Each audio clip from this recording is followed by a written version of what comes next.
Greetings all, Ferrari Man 601 here. 3-3, on runway 3-3. Yes, we are on runway 33, as you can readily tell there by the absolutely obnoxious announcement. We are in FSX all the way back from 2006, and this is a 737. Now, what are we doing with this? Well, considering that I've kind of gotten into model airplanes here, I figured perhaps it would be time to revisit some, airplanes. And perhaps maybe try to fly them somewhat realistically. So, yeah, we're going to do this. We've got this... Shut up. On runway 33. We've got this conveniently unmarked Boeing 737-800. Yes, it's the 800 spec with the winglets and such.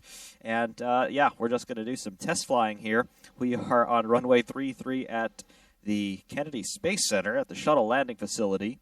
This is the place that I go to shake down airplanes because there's nothing big to run into around here. And, of course, we've got the ocean off to our right, off to the east there.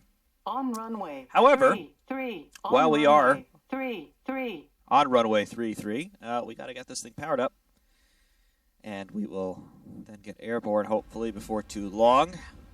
Get the battery on and get our gimbals all set up. Horizon there is going to level itself out. And let's see here. On runway 33. On runway 33. Yeah, shut up.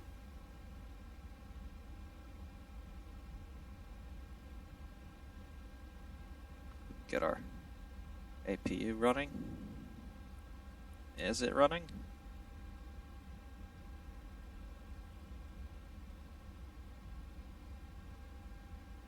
I don't know. Have our bleed air and whatnot. On runway 33. On runway 33. Is the APU on? I don't know if the APU is on or not.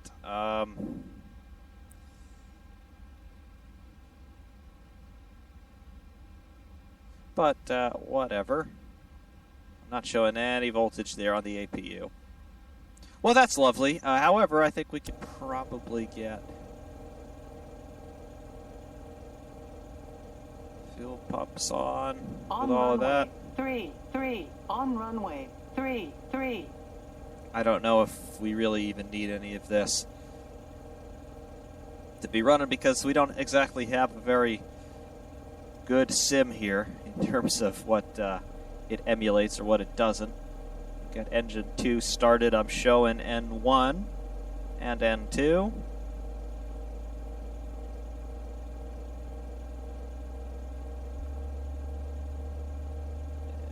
And we got to start?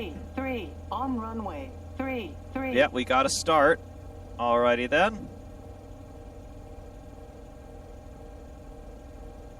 Right. Can we shut off fuel pumps? Can we get engine 2 to flight? And shut the start valve? Okay, that just kills the engine. Okay. On runway 33. On runway 33. Alright, well, I have no idea why the APU isn't kicking over with our bleed air so that we can get the engine running and then keep it running. Yeah. Closing the start valve just kills the engine for whatever reason. So, alright, yeah, we don't have a very good sim going on here. That's fine.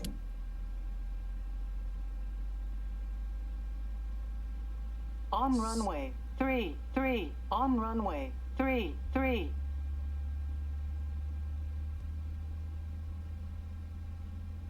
Alright, so we got engine 1 started up, and we're going to wait for the RPM to stabilize. The exhaust gas temperature comes down. I don't know why we can't just, turn everything off. With all that. On runway 33. On runway 33.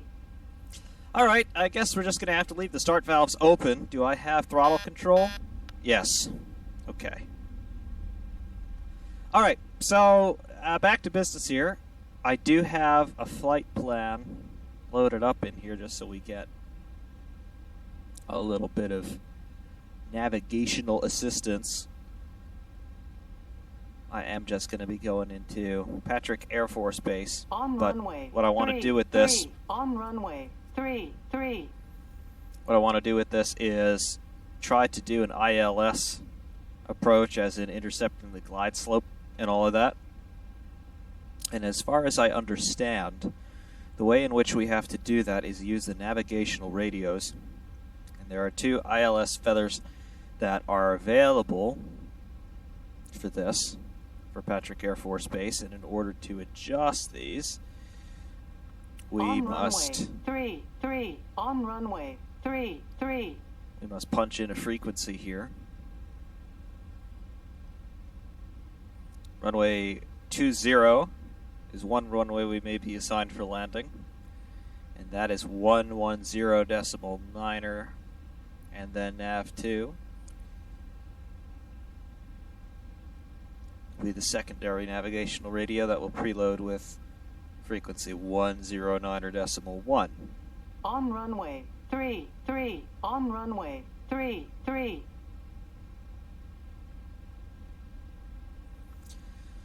So those are going to be the approach ILS frequencies there. Initially, what we're going to do, though, is we are going to fly runway heading out of here. So that's going to be 337. 3, 3, on runway. 3, 3. And initially, I want to do a climb to 3,000 feet. And our speed, we will hold it at 230 or so.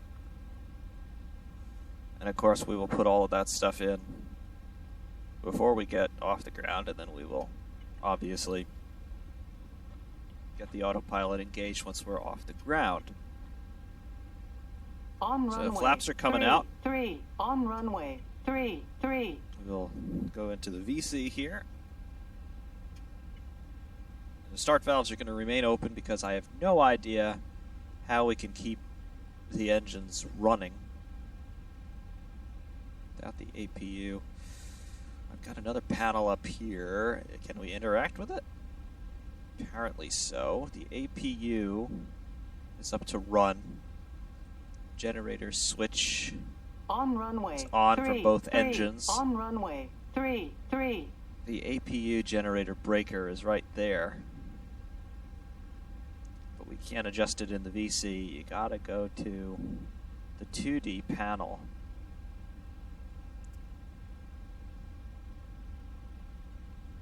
And I don't know why, because I've got voltage on the battery, voltage on Gen 1, Gen 2, because both engines are running.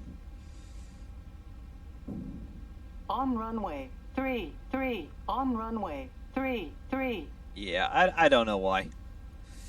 Doesn't matter. We got our flaps out to the max, and there they are. And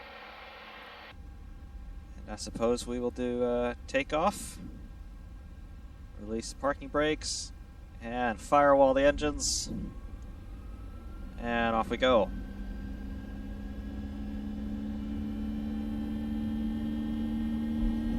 Alright, airspeed's alive, 40 knots. 60. 80. 100. Didn't bother to read the charts, so I don't know what our V1 speed is, but it should be right around here. Call it V1 rotate. And positive rate, yep. At a positive rate, gear up, bring the flaps up, we'll go back to the 2D panel, punch up the auto throttles, and autopilot command on. We want autopilot hold, we want heading select.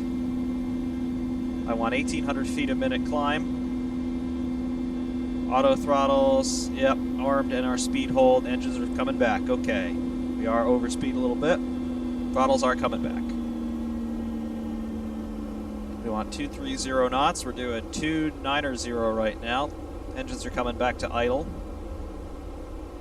And we are idle. I've got 3 out on the gear and the flaps are up. Right, we are holding 337. Confirm that. And vertical speed is 1700 a minute. It's 100 low.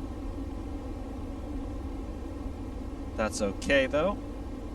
And speed's coming down. Engines are back up to around 60 on N1. That's good. So that's all responding as we expected. Back into VC. It's good. We are stable. Our speed's good. And our altitude will just be coming up to 3,000. And that's where we want it to be.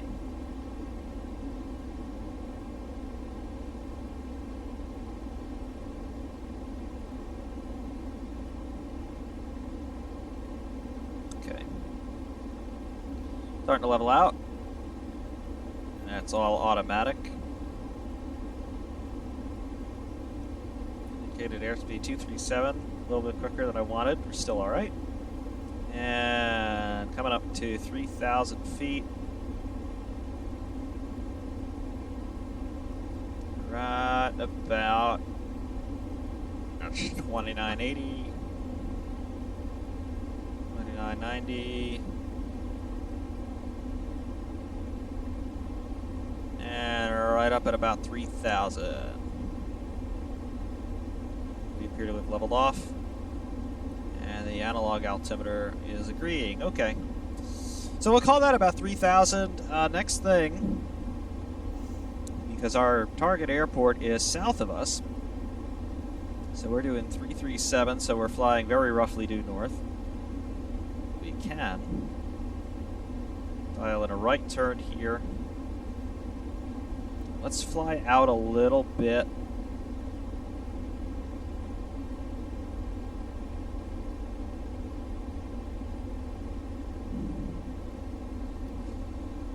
I actually want to turn to the right here. Let's fly due east at 90 degrees off the compass. And our bank limit, I think, got a little messed up with that adjustment.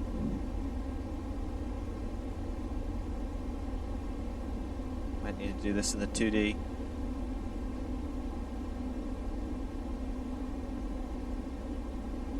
Bank limit of 30. There we go. Okay. So we're holding, should be holding 3,000. We've descended a little bit. Our speed is bang on 230.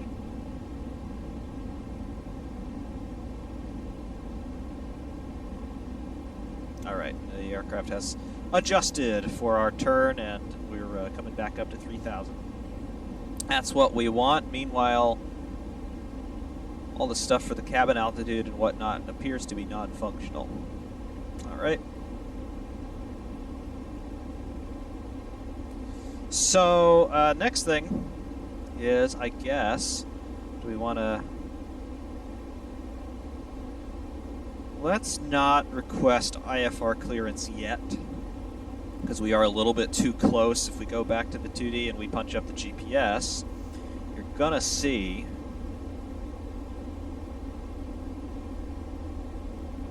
Yeah, we've got a very small distance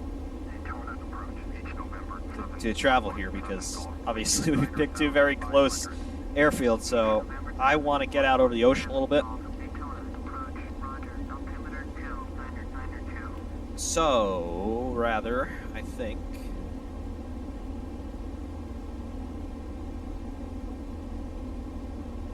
we could go for an altitude increase. Let's go to 10,000 feet. Let's call up a bit of a speed increase here. 250. And let's go to 2,000 feet a minute rate of ascent. Engines have responded as we wanted. That's good. Our speed is 228 and accelerating. That's good. Rate of descent, rate of ascent rather, coming down. Okay. A little bit of turbulence up here. Coming through 4,000. That's okay. And from the outside, it looks a little bit like this. It's not bad.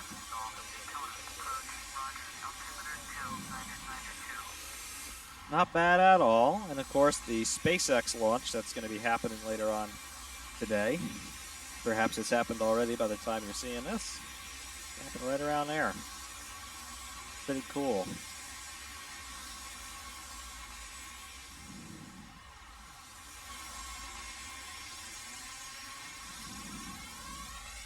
Not bad. Not bad. The thing's stable. We haven't crashed yet. We're not breaking up in some horrible, tragic accident, so that's 100% success rate as far as I'm concerned right now. We go through the different camera views here. All right. I'll take it. Limited, but I'll take it. And I just remember how great this looked in 2006 when this game came out. Looks absolutely pitiful nowadays. Time stops for no man or machine.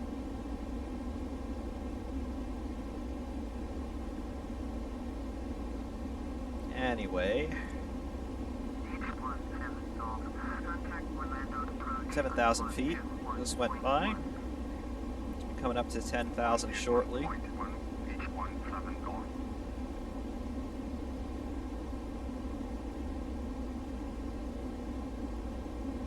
What else do we have?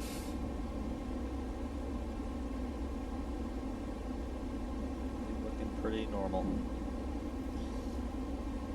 So we'll level out at 10,000. We'll contact Daytona and we'll ask them for IFR clearance. And then basically, because we are so close, I expect them to give me vectors for an approach pretty much instantaneously.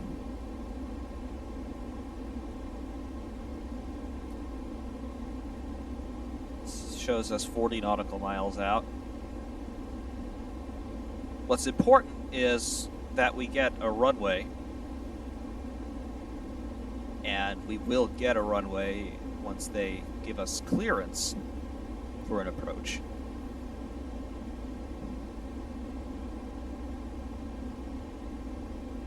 Let's see, altitude just coming up to 10,000. We'll level out. Got about 300 feet to go.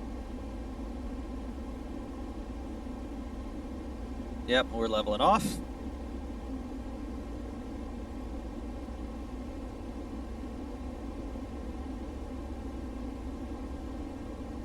All right, good enough for me. Let's contact Daytona. See what they say. Or to Miami Center. All right, Miami, we're going to request IFR.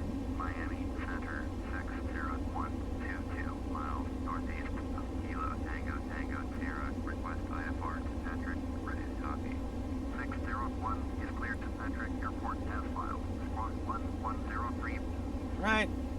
601, clear to Patrick Airport as filed. Squawk 1103. 601, read that correct? Right, heading 205. Altimeter 2992, turn right, heading 205, descend and maintain 3000. Okay. Turn right, heading 205, descend and maintain 3000. 601. 601, All right. you report 2 miles north, turn right, heading 185, expect vector is ILS. Runway 2, approach. Runway 2. Okay, gotcha. Right, heading 185, expect vectors ILS. Runway 2, approach. 601. They told me to send. 601, turn right, heading 220. All right, 220. Turn right, heading 220. 601. Yeah, the problem with starting an IFR clearance or an ILS approach clearance so close to the field is that they're going to give you these very erratic instructions. So I want to slow down to 220 and the engines are responding. Miami Center, Pacifica 6851 with you, flight level 330, Pacifica and they're giving us runway 2. So runway 2, the frequency is 109.1. So we're going to bring this up on nav 2. Active. 109.1.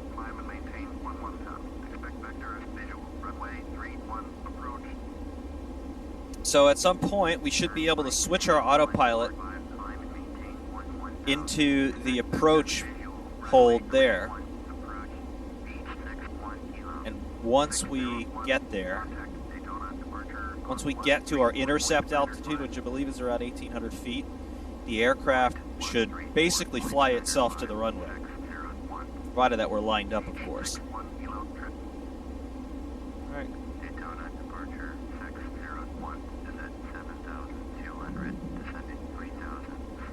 Okay. To expedite this descent a little bit. 190.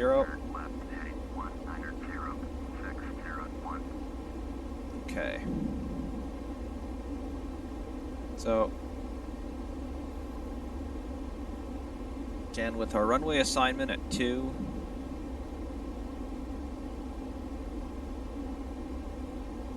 we're going to be okay. We'll be flying a downwind, I think. All right, no problem. Obviously, you can see where the field is here. It is just off screen on the GPS, be roughly toward the upper right. You can see the pink line there, superimposed on the map. That is where the field is, roughly, just beyond the border of the image. We're coming down to 3,000 feet. We're at 4,400 and still descending.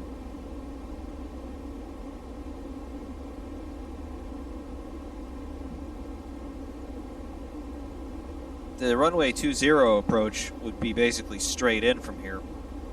They want us to circle around, so we'll circle around. That's fine.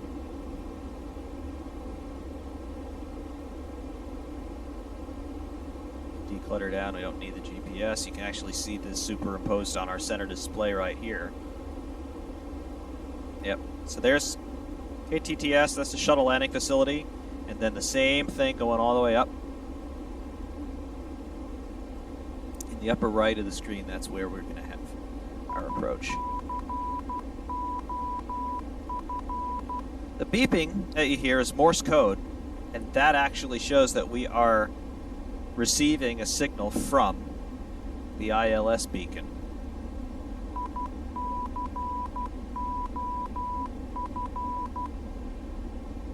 So that shows that we've tuned the radio correctly, provided that I had the Morse code written down here, which I don't.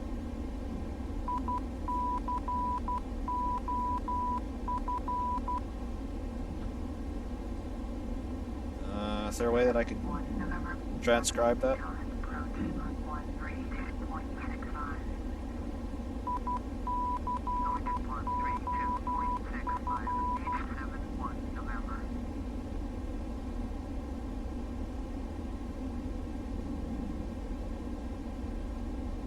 Let's see.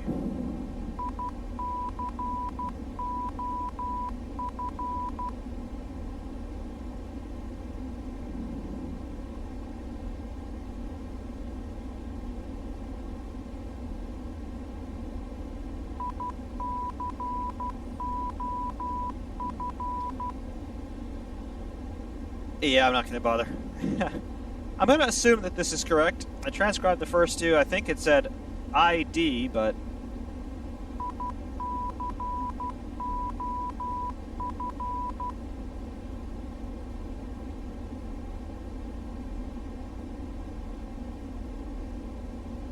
yeah, I'm not sure.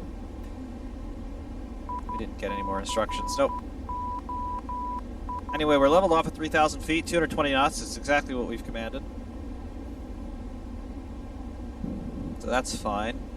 Going to increase speed to 250.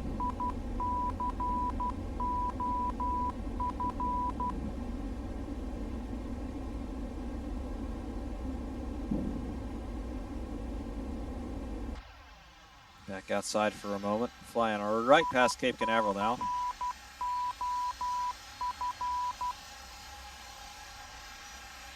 Out there, Launch Complex 39. It's Cape Canaveral Air Force Station. Vehicle Assembly Building. Cool.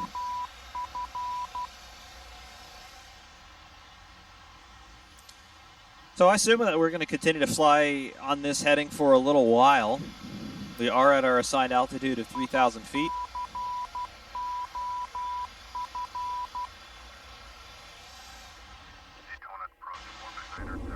Okay, so we know that we have gotten our nav radio, our nav2 radio tuned correctly. So I'm going to bring that back to standby. If we bring that back to the active real quick, see something change. Yep, you do see the VOR come in when we change that. And it comes in with a nav beacon. That's cool. That's real cool.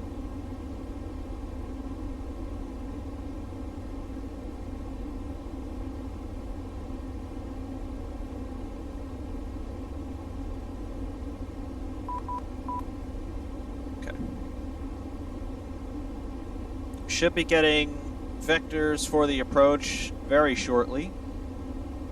We do need to make a right turn.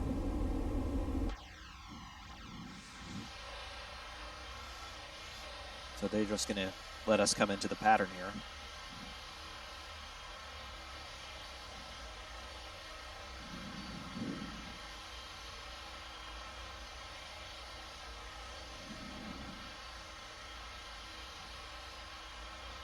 Well, that's all well and good.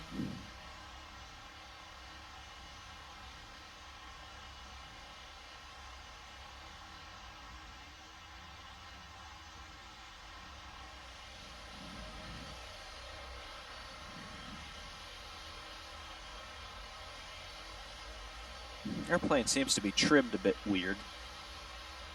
See these wingtip vortices just flying around.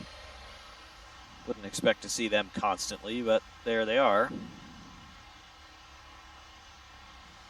See, we got a slight nose up attitude as we're flying straight and level, but whatever.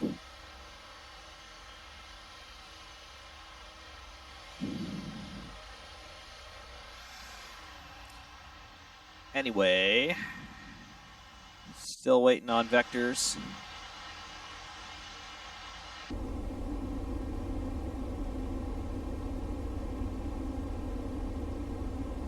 Airfield is almost about 90 degrees. There we go. 155. So they're gonna let us draw a little bit of a broader arc coming into the runway.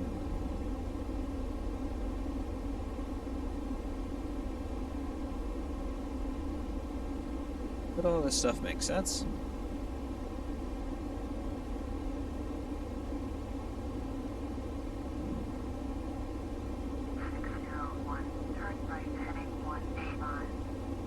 Okay. Yeah, the FSX ATC kind of sucks. They have you do all sorts of weird maneuvers. But whatever.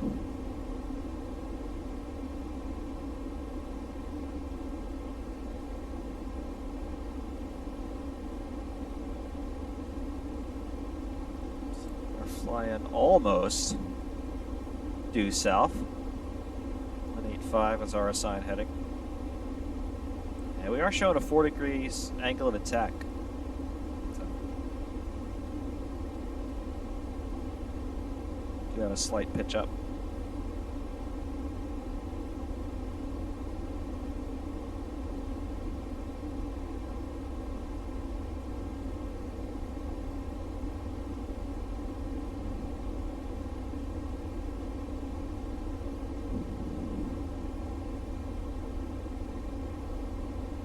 Back here. Okay. So I'm expecting a right turn basically to due west very shortly. You can see we're 12.3 nautical miles outside of our planned flight path, at least according to the direct GPS routing. Not really a problem. 601, contact Okay. approach on 132.65. 132.65, 601. Right. Daytona approach 601, with you 3000. 601, Daytona approach, roger. Altimeter 2992. Come on, give me vectors.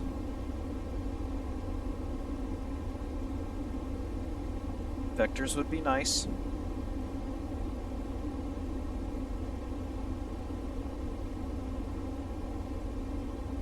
Tell me where to go.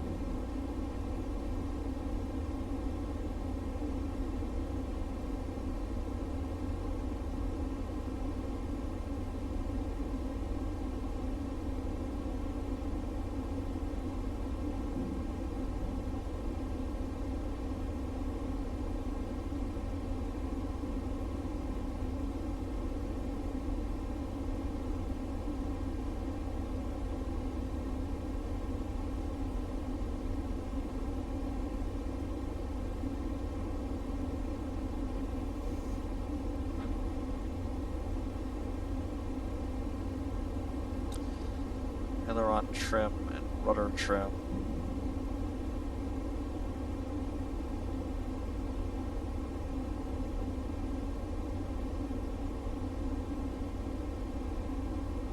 Trying to trim the airplane out, but as you can see, the autopilot has given us that nose-up attitude.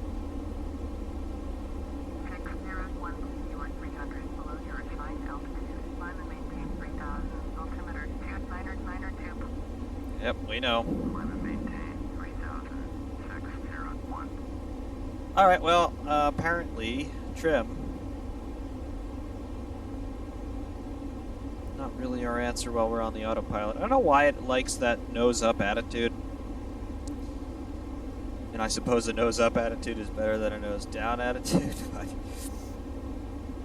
I would think the plane operates somewhat less efficiently in that condition.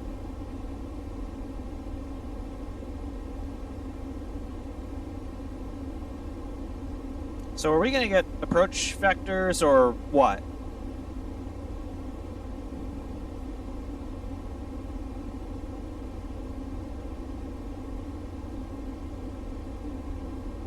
Daytona approach each November 7. Because obviously we have got our assigned runway at 02, but November 7417 we Daytona approach, roger.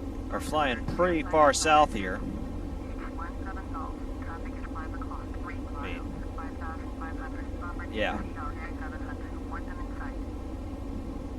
H17 Golf. Have up RTA 700 in sight. So whenever you guys are ready, you can give me some approach vectors here. You can tell me to contact the tower and we'll put this thing on the ground. All right. All right, that's the right turn. 265. Roger. Altimeter 2992. Port 9063. Turn right heading 245. Turn right heading 265. 601. 601. Contact Miami Central on 132.25. 132.25.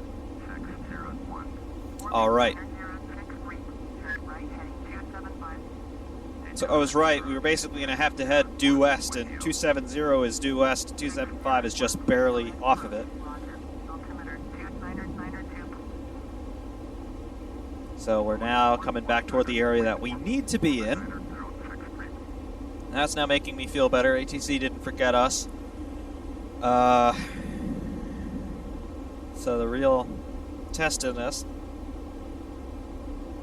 is then coming up, I think, that once we get ourselves set up, turn right heading 295.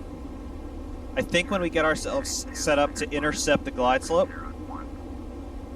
we'll be able to hit the approach hold switch here, and it'll bring us straight down to the runway for the most part. I'm not going to land it like that. I'm going to take manual control. but I'm going to try and let it stabilize on the glide slope under autopilot.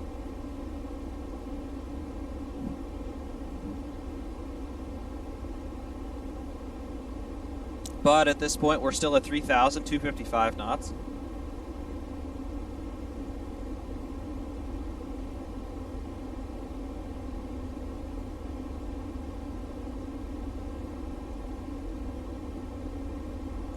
Seeing a very odd seam open up in the sky here. Weird effect with the low-level cumulus clouds and the high cirrus clouds back there. Just a little bit of a tear in the clouds. Because, you know, 2006 graphics. Which, for the time, these didn't look bad at all. I mean, don't get me wrong. Of course, nowadays, they're looking quite dated because they are. 2006 was how many years ago?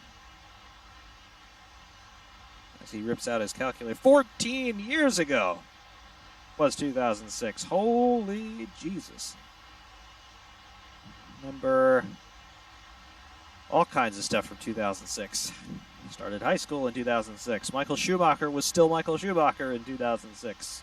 Ferrari didn't suck in 2006. Formula One was actually cool in 2006. Man.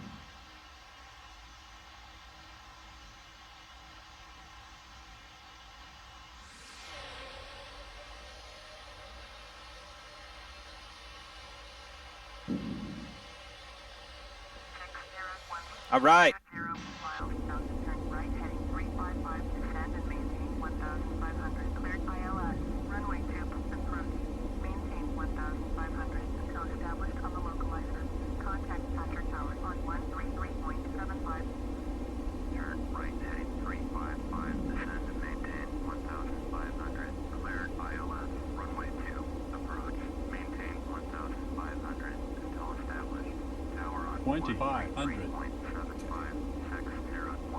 All right. Contact the tower.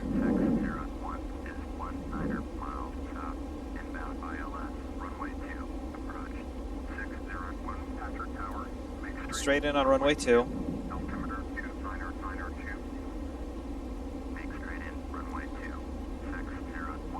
Let's go to our VC. Actually, we're going to go outside.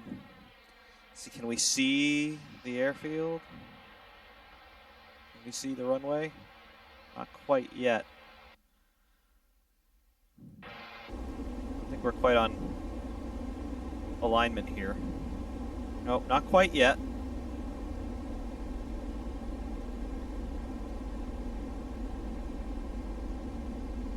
But 1500 is where we're going to get the localizer coming in.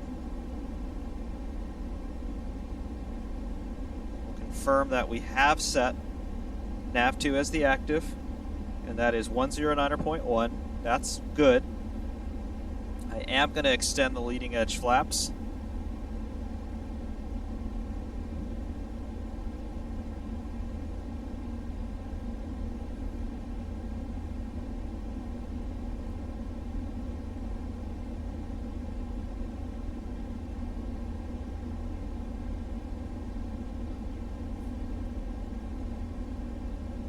We should be coming into the ILS feather pretty soon. That's the green chevron that you can see coming in just underneath the N for north on the map. Once we're on that, once we've intercepted that, that is roughly where the glide slopes start. They emanate from the runway in radio frequencies. So once we cross that threshold, we'll do a little bit of a right turn. I don't know if we can actually intercept the glide slope on an angle like that or if we have to be lined up with the runway. As you can see, we're overflying another airfield right now at 1500. Probably not the best idea, but I can see our runway now that's toward the right-hand side of the screen. So at this point, we could confirm and enter the glide slope visually, obviously, but that's not the point of today's exercise. So we have our autopilot logic switched to nav. And this switch right here should, I caution should, switch everything over from heading hold and altitude hold to the ILS feather. So we're going to dial in 170 knots. We're going to dial in another step of flaps to flaps 2.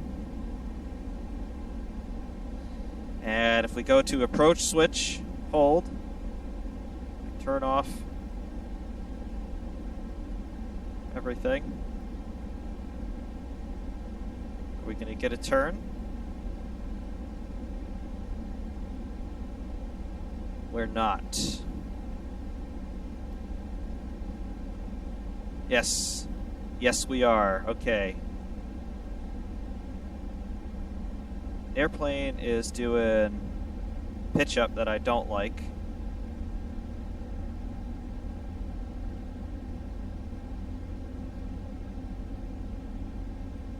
Yeah. 020.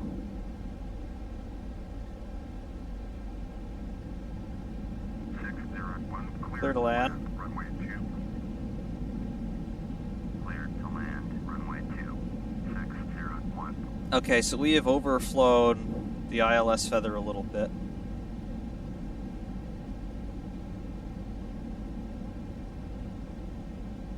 Approach.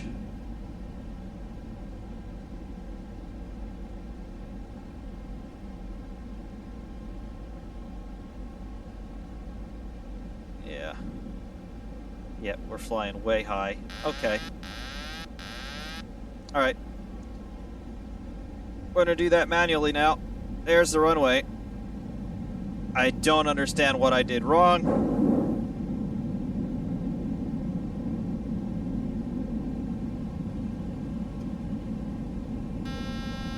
We're bringing the flaps out slowly. Our speed is 210. We got to slow down. Yeah, I don't understand what happened there. We've just got to, you know, be careful. Pull up. Pull up. Too Flaps high, down and too gear high. coming. Pull up. 500, Yeah, I know. Pull up. 400, Don't sink. 300, Don't sink. Really late turn here to line up with the runway. 168 knots. We're real high. Sink rate. 200, Little bit of a side step. Don't Crosswind sink. coming in. 100. Don't sink. Don't sink. 50, Don't 50. sink. 40, 40. Be a little long. 30, 30. 20, Long landing. Long landing. And long spoilers. landing, Reverse. Long landing. Nose is down. The reverser's active. 4,000 feet remaining. Okay, so not a great landing, and we totally failed the objectives of trying to get our ILS 3,000 landing. feet remaining. Spoilers retract. Thrust reversers are off onto idle. They want us to turn next taxiway. Just gonna turn off the runway here.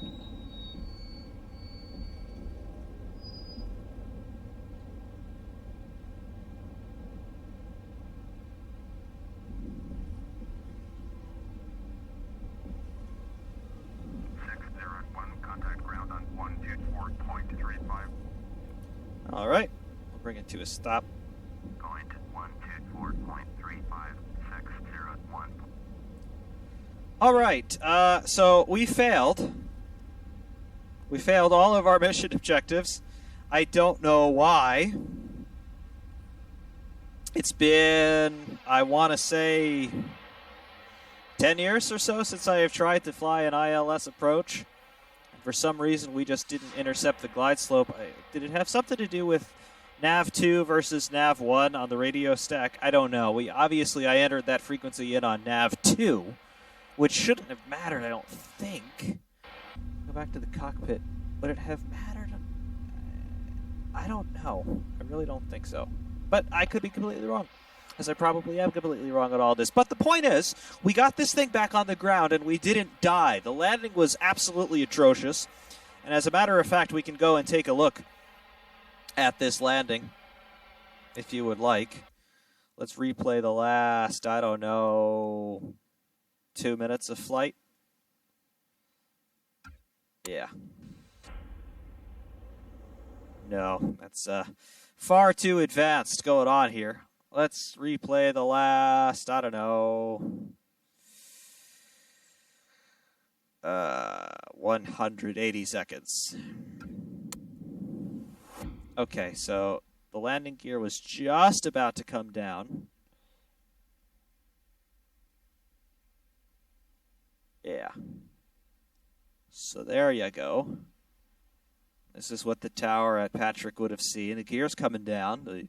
Obviously, the spoilers are out and the flaps are coming down because I'm now trying to bleed off speed like crazy because I accidentally ascended as I was trying to figure out if the autopilot was going to do what I wanted.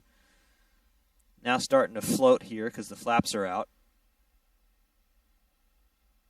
But we are coming in. Now sinking like crazy with the spoilers again. Wow, that would have been a really bumpy ride for anybody in the back. But now just coming over the runway. Sink rate is too high. Give it some thrust to try and counteract that. Now we're floating. A little bit on a flap, a little bit on a ground effect. Come down. There's the main gear touchdown. Got the spoilers and reversers out. We're drifting left to center line. Nose gear comes down. And now we start to drift back toward the center line as we slow down. But amid all that confusion, we did get it on the ground. We did not cause massive death and destruction. So I'm going to say that, okay, we failed our primary objective of doing this in an ILS approach, but we got to where we were going, and we only committed about, $10 billion worth of finable offenses, according to the FAA. And there was no loss of life, and the aircraft is still flyable. So I'm going to say mission accomplished in that regard, but apparently I do have to go back to the drawing board in terms of how the hell do I interface with all these systems, because they're complicated. Even though I used to know how to do this, and I feel really inferior that I've forgotten something that my teenage self knew how to do. So there's that. But anyway, we've gotten a 737 on the ground after we took it off the ground, and then we flew over the ocean for a little while, and now we landed on an Air Force base. So we went from one of the most restricted airfields in the world to another one of the most restricted airfields in the world. Isn't that absolutely lovely, ladies and gentlemen? I really think it is. Until next time, though, I do thank you all very, very much for watching. Ferrari Man 601 saying thanks, and of course, we will see you soon.